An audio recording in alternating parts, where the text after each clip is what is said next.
At my sister's wedding, my father looked me in the eye and said, "You're getting nothing." I laughed because by then I already owned it all. My name is Emma Carter. I'm 26 years old, and if you had met me when I was younger, you probably wouldn't have noticed me. That's how my family treated me too, like I was there but never really counted. My father, Richard Carter, liked control more than anything else. He measured his worth in money, in what he owned, and in how much power he had over others. That's how he treated me, like I was another thing to manage, not a daughter to care for. I grew up with one sister, Lauren. She was the golden child, and my father made sure the world knew it. She got everything she wanted before she even had to ask. New clothes, trips, gifts, anything. When people talked about our family, it was always about her. She was the shining star, and I was just the quiet one in the corner. Then there was my mother, Carol. She wasn't cruel, but she wasn't strong either. She kept her head down and followed my father's rule. If he dismissed me, she stayed silent. If he bragged about Lauren, she smiled and agreed. She never stood up for me, not once.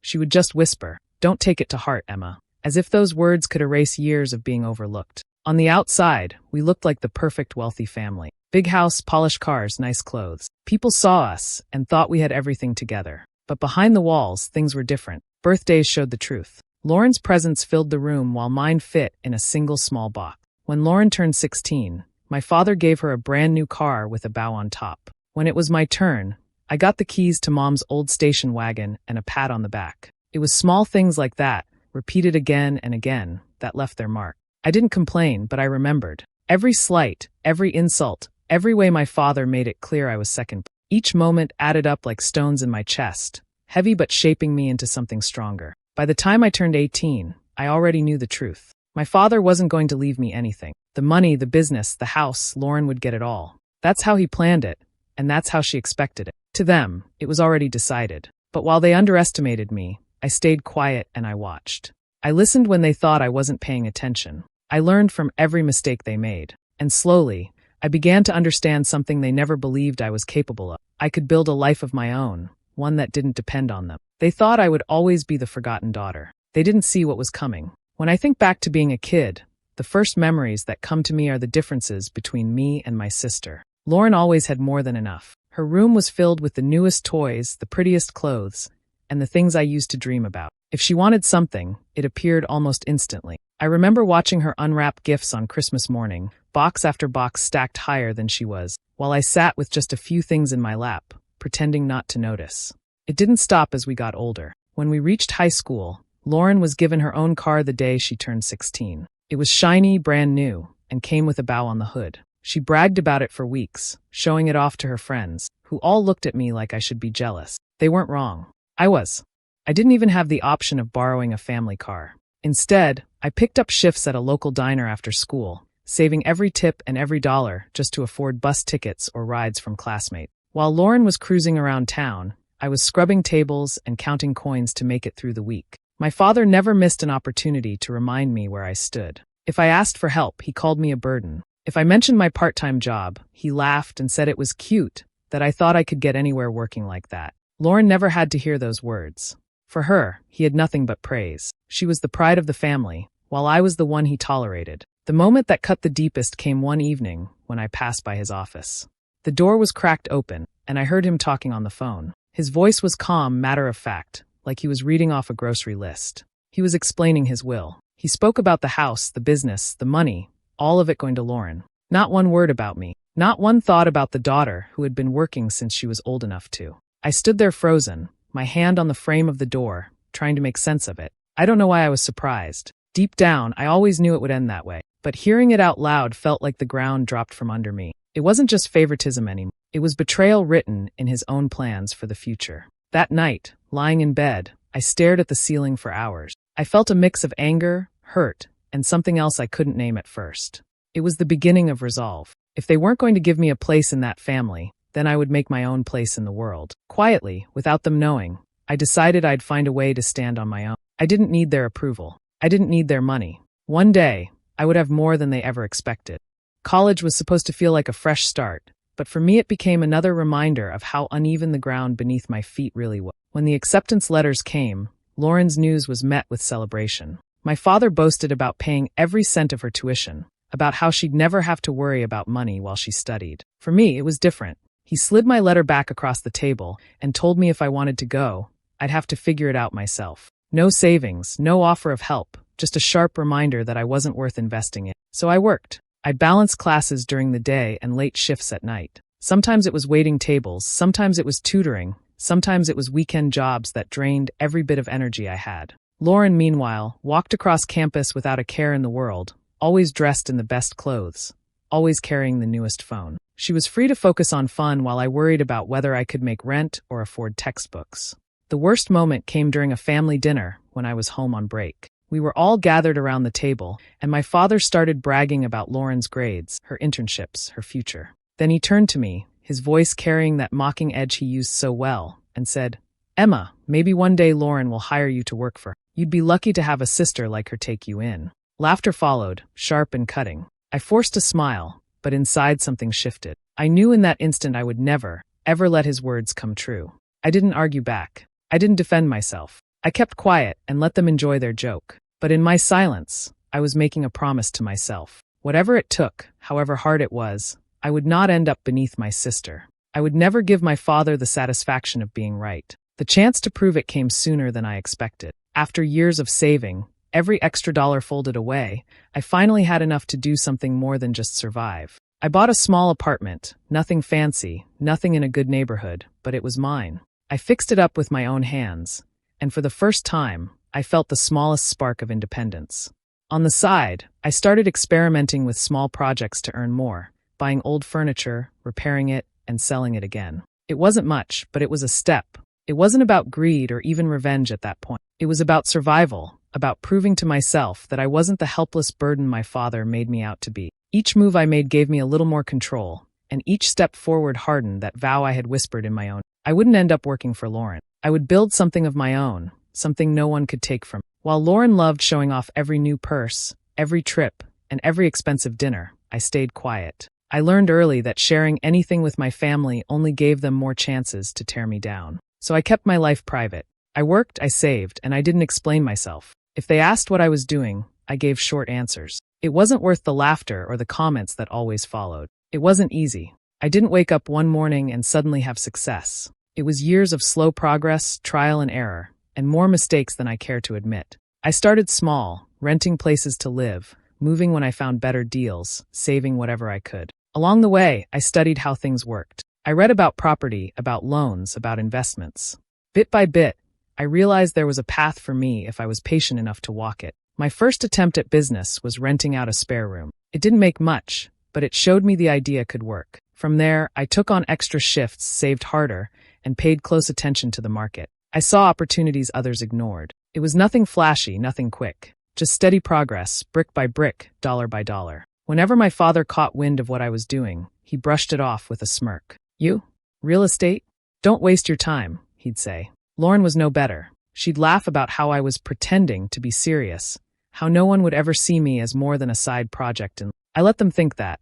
Their ridicule fueled me more than it hurt me. Every insult was like a spark, pushing me to work harder. In the meantime, I was slowly building connections. People I met at work, landlords willing to give advice, even a few older investors who didn't mind answering my questions. I listened carefully, learned from their mistakes, and never let on to my family how serious I was about it. They thought I was just stumbling through life. That was fine by me. The turning point came when I signed papers for my very first property in my own name. It was small, nothing anyone in my family would have bragged about, but for me it was everything. Holding those keys in my hand, knowing no one could take it away, gave me a sense of freedom I had never felt before. I didn't tell my father. I didn't tell Lauren.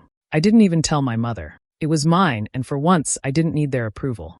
I learned that Lauren had known about the will long before I ever did. She hadn't just kept it to herself. She went around bragging about it, laughing about how one day everything would be hers while I would be left with nothing. People told me she even joked about it, as if my future and my life were just entertainment for her. Hearing that made my stomach turn. I couldn't hold it in anymore. I went to my mother and asked her straight out, "Did you know Dad plans to give everything to Lauren?"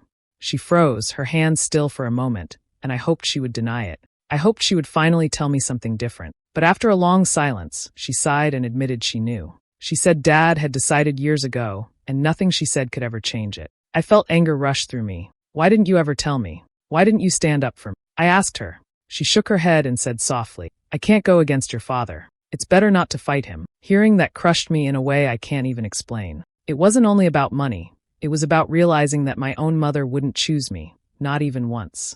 That night I lay awake feeling more abandoned than ever. For so long, I had carried a small hope that maybe she was on my side, that maybe she cared more than she showed. But that hope disappeared. I knew then that I was alone in this family. The disappointment cut me deep, but at the same time, something sharper grew inside me. If they all thought I was worth nothing, then I would build my own worth without them. When I saw Lauren next, I confronted her too. I asked her if she had really been bragging about the will. She didn't deny it. Instead, she smiled in that smug way she always did and told me not to worry. She said she'd look out for me once everything was hers, as if I should be grateful for her scraps. Hearing her pretend to be generous while knowing she was lying lit a fire in me. That was the moment I stopped expecting fairness, love, or loyalty from any of them. I finally understood I couldn't count on my parents, and I couldn't count on Lauren. I only had myself. And if that was the case, then I was going to make sure that one day I would never need any of them again. Years of grinding shaped me into someone my family never expected. What started with one small property grew slowly, step by step. I worked long hours, saved carefully, and reinvested everything I could. At first, I only focused on real estate, finding places others overlooked, fixing them up, and renting them out. But after a while, I realized I could branch out. I started buying into small businesses. A cafe on the edge of town, a laundromat that needed new machines, even a repair shop where the owner wanted out. Nothing was glamorous, but they brought in steady money, and each one gave me more ground to stand on. I never showed any of this to my family. To them, I was still the quiet one with nothing going on. That was fine with me. While Lauren was showing off her designer bags and expensive dinners, I was signing papers that gave me control of buildings, storefronts, and land. She thought I was stuck in place, but every year I was climbing higher, even if no one could see it. The sweetest victories came when I started buying properties my father once owned. Over the years, he made mistakes with money, taking on debts he thought he could handle. When he was forced to sell, I paid close attention. I used my savings and connections to buy some of those places, quietly taking what he once bragged about. I never rubbed it in his face. I didn't need to. Just holding the keys was enough. There was one property in particular that meant more than the rest. I remembered being a child, sitting in the back seat of his car, listening to him boast about owning it. He said it was proof of his success, that people respected him because of it. Years later, when it went up for sale, I made sure it was mine. Signing my name on that deed felt like closing a circle. It wasn't about the building. It was about knowing I had taken something he thought defined him, and he didn't even realize. Even with all of this, I stayed quiet. I didn't post about it. I didn't brag. I didn't even hint at it to Lauren or my parents. When we met for family dinners, Lauren still smirked at me, tossing comments about how I was barely getting by, and how Dad would always take care of her. My father nodded in agreement, proud of her and dismissive of me. I let them talk. I smiled politely. I gave them nothing. What they didn't see was how far I had already gone. Every property, every small business, every late night I had pushed through, it all added up. My revenge wasn't loud or sudden. It was slow, steady, and building every day. By the time they would realize it, it would already be too late. When Lauren announced her engagement, it felt like the entire family's world shifted. She had met David, a wealthy banker with the kind of background my father had always dreamed about. The moment Richard learned who he was, he acted as if Lauren had secured not just a husband but a crown. To him, this wasn't just a wedding, it was a display of status. He poured money into it like water, sparing no expense, making sure every detail was bigger and brighter than the last. I heard about the plans in fragments. A ballroom booked months in advance, flowers ordered from across the country, dresses that cost more than some of my investment. My father walked around beaming, telling anyone who would listen that his daughter was marrying into a proper family. He didn't mean me, of course. He meant Lauren, the golden child. When the invitation finally arrived, it felt more like an afterthought than a gesture of love. The envelope was thick and glossy, but the words inside were cold. There was no personal note, no warmth, just my name printed in the same script as every other guest. Even so, I knew I would go. Not because they wanted me there, but because I wanted to see it for myself, to stand in the middle of what they thought was their perfect world and remind myself how far I had come on my own. The rehearsal dinner set the tone before the wedding even began. I sat at the edge of the long table, surrounded by people who looked at me like I didn't belong. The wine glasses sparkled, the laughter rolled easily, but every word seemed to push me farther from the circle. Lauren played the perfect bride-to-be, glowing in her white dress, but her eyes found me more than once. At one point, she leaned over with a sweet smile that didn't match her words. "You're lucky you even got invited," she said softly, just loud enough for me to hear. Her friends at the table laughed, covering their mouths like it was some harmless joke. I smiled back, not giving her the satisfaction of a reaction, but inside, I felt the fire burn hotter. Richard didn't notice, or maybe he chose not to. He was too busy praising David, too busy showing off as though this marriage was his personal achievement. I sat quietly, letting them all think I was still the outsider they believed me to be. By the end of the night, I knew my choice was the right one. I would go to the wedding, not for Lauren, not for my father, not even for appearances. I would go for myself, to stand tall in front of the very people who had spent years telling me I was nothing. During speeches, Richard makes a cruel public remark. He lifted his glass, smiling wide at the crowd, his voice loud enough to reach every corner of the room. He spoke about Lauren and David, praising them as if they were the only people who mattered in the family. Then he turned his head toward me, his smile sharpening. "And of course," he said, pausing for effect, "Lauren will inherit everything one day. Emma knows she's getting nothing." The laughter that followed was awkward. Some guests chuckled politely, others shifted uncomfortably in their seats. I felt every eye on me, waiting to see if I would sink into myself, waiting for me to play the part of the forgotten daughter. But I didn't. Something in me snapped, not with tears or shame, but with a strength that had been building for years. I pushed my chair back and stood. The scraping sound cut through the clinking glasses and half-hearted laughs. I let out a laugh of my own, loud and real, not forced like theirs. It rang across the hall, stopping conversations, pulling every gaze to me. My father's smirk faltered, confusion flickering across his face. I looked at him, calm but unshaken. "I don't need anything from you, Dad," I said, my voice clear and steady, "because what you thought you owned already belongs to me." The words dropped like a stone in water, sending ripples through the crowd. Gasps and whispers spread instantly. Guests turned to one another, trying to understand what I meant. My father's face drained of color, his confident grin twisting into disbelief. Lauren stiffened beside him, her glass frozen in midair, her eyes wide as if she couldn't process what I had just said. The silence that followed was heavier than any applause. For years, I had been the one they overlooked, the one they mocked. And now, in a single moment, I had shattered the image they held of me. I didn't need to shout. I didn't need to explain. My words alone were enough to shift the ground beneath them. I sat back down slowly, my heart pounding but my face steady. Around me, the whispers grew louder, guests leaning in to ask one another what I meant, trying to piece it together. But I stayed quiet, letting the weight of my words hang in the air. For the first time, I wasn't the one being laughed at. I calmly explained, not bragging, just telling the truth. I've been buying properties. I've been building businesses. I've been taking control of assets piece by piece, I said, my voice steady. While you all thought I had nothing, I was building everything. The room went quiet. I could feel the eyes on me, the way guests shifted in their chairs, no longer sure whether to laugh or stay silent. I didn't rush my words. I wanted them to sink in, every syllable cutting through the glitter and noise of the wedding. I turned my eyes toward my father. "You've spent years bragging about what you owned," I said evenly. "But some of those properties you were so proud of? They're mine now. I bought them quietly. I signed the papers myself. And I didn't need a dime from you to do it."